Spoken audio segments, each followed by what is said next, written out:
Hello again. This is Victor James, author of the Megacosm, and I want to talk about the time I was almost scammed. Yeah, I know.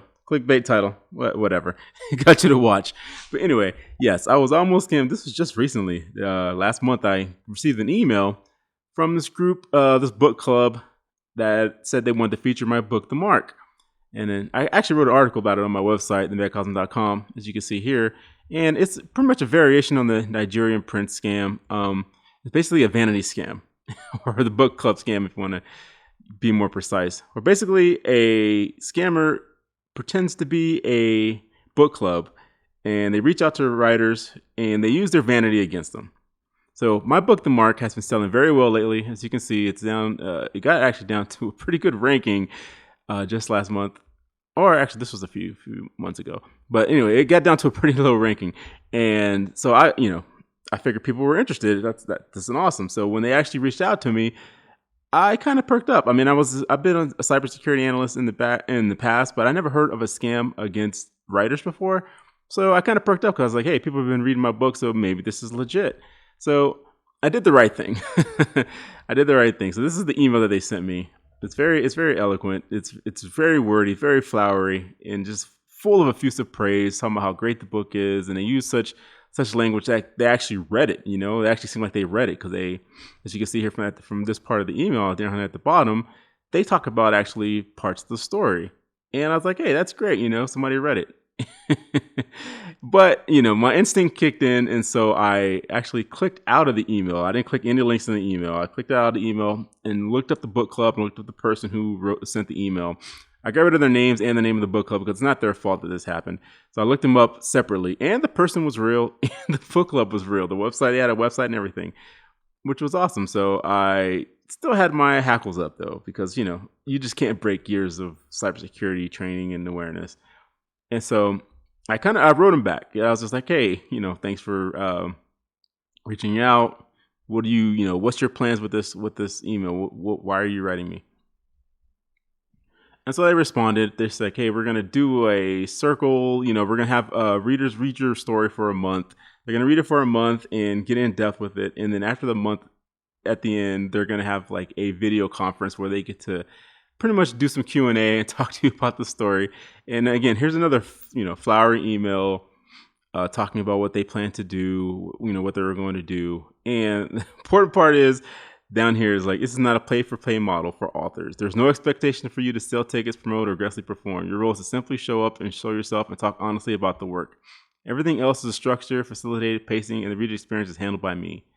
So the scammer pretended to be a book club owner, and they're going to facilitate this event where you get to talk to readers in depth about it. I had never did such things, but just immediately I just thought it was AI.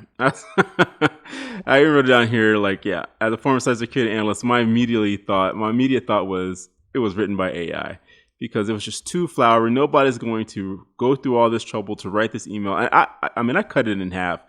This email was super long, and it was just very effusive with praise, and it was really long, and it was just too wordy for somebody to actually write it. I'm pretty sure even J.K. Rowling doesn't have fans writing this kind of flowery email to her saying how great her work is and how how in depth it is.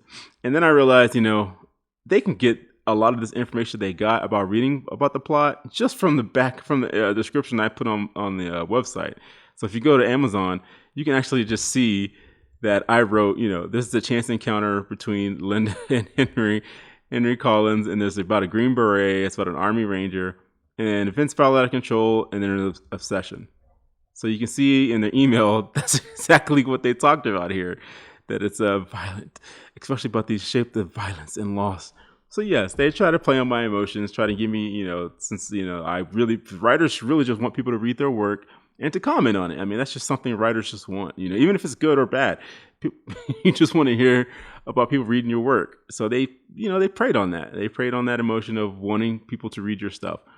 And they just got my description and threw it into an AI and had an AI prompt, and it spit out this flowery email. So my curiosity was piqued, so I wrote them back. I was like, hey, what's your timeline for this? Because I just want to know how far they were willing to go. Like, what was the end goal? And of course, this is the phishing scam, so they thought they had a big fish on the hook, and so they attempted to reel me in. And so their reply email came back with, of course, paid tiered engagement. So basically, they're saying, if I paid them $249, this is the engagement I would get. If I upped it to $495, this is what I would get. Oh, but there's a premium feature where you get everything, the Q&A, and it keeps going, and it's the deepest level of connection and the full experience or expression of the experience. They want you to pay $1,000 to get people to read your work, and then have a conversation about it. So I basically would have to pay them to read my work, which is insane and ridiculous. I can't believe people would do that, but it must work because I did some more research anyway, and I found a website called Writer Beware. And Writer Beware had a whole article written about.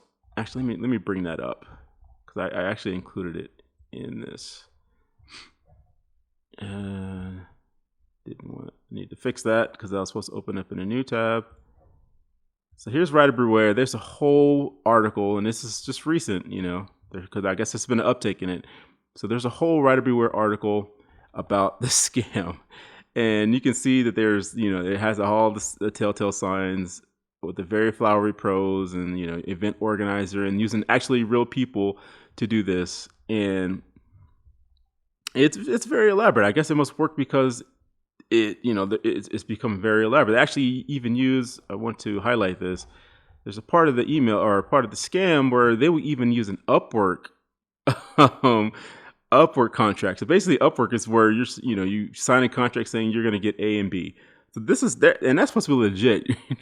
You're not supposed to, you're only supposed to be able to do Upwork when you have a legit business and you're actually, doing a legit round of work.